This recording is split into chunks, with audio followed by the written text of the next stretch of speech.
Well, just got back from a pretty long road trip to pick up a couple pieces of equipment. I actually just went for one piece, but ended up getting another one because the deal was just too good to pass up. But been looking for one of these for a while, and I got this thing for $400, which is pretty unbelievable.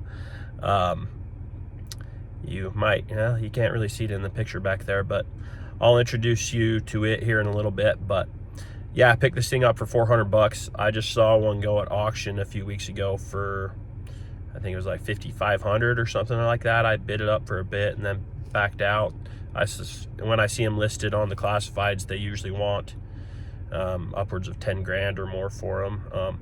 Actually grew up with one of these, used it quite a bit, so I'm familiar with them and know they do a really good job. So yeah, with that, we'll show you what we picked up this week.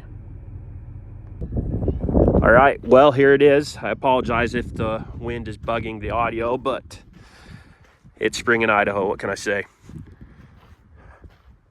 So I picked this thing up for $400. It's an Eversman 1200 plane. So it's a land plane. Like I said, we had this exact model growing up. We flood irrigated everything, and they do a really, really good job. I've run them a ton. I know all about it. So yeah, it should make a good piece of equipment for me. So I'm hoping to use it for my own stuff and then potentially even rent it out or do a little custom work for people, because I haven't seen too many of these around this area. But yeah, I had to go all the way to Oregon to get this guy, but I was already out there anyway for work, so it kind of worked out that I just snagged it and came home. So yeah, we'll get some video of it coming off the truck. But then the other thing I picked up while I was there, I got this for $200. It's an old John Deere 3-bottom plow. I actually grew up with one of these too, almost identical to this, but I have a parts plow that I got that's identical to this that I've been using for parts for my 4-bottom plow. So this one's looks like it's complete. It hasn't been used in years, but this one plowshare is broken, but other than that, it is complete. So I think with my parts plow, I can get this one fully functional, and assuming that the hydraulics still work, which is a big if. But yeah, hopefully we'll get it going, and then we'll either use it or flip it. On the leveler, this thing's been sitting for about 10 years, they said, so both of the back tires are flat.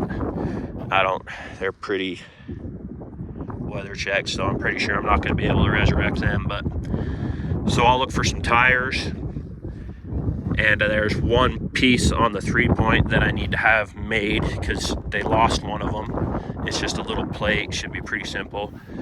The hydraulic hoses, they look good, but we'll see if they actually hold after sitting for that long. Yeah, just a tiny little bit of work, and I think the leveler will be ready to go.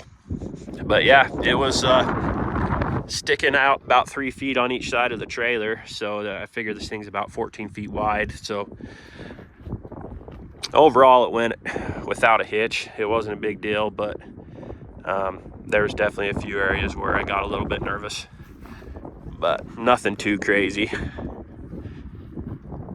So yeah, hope you guys enjoy the video of getting this thing off, and don't have too much work for this year, if any, but hopefully we'll get some video of it. We'll level around the yard with it or something just to see how she works, but stay tuned.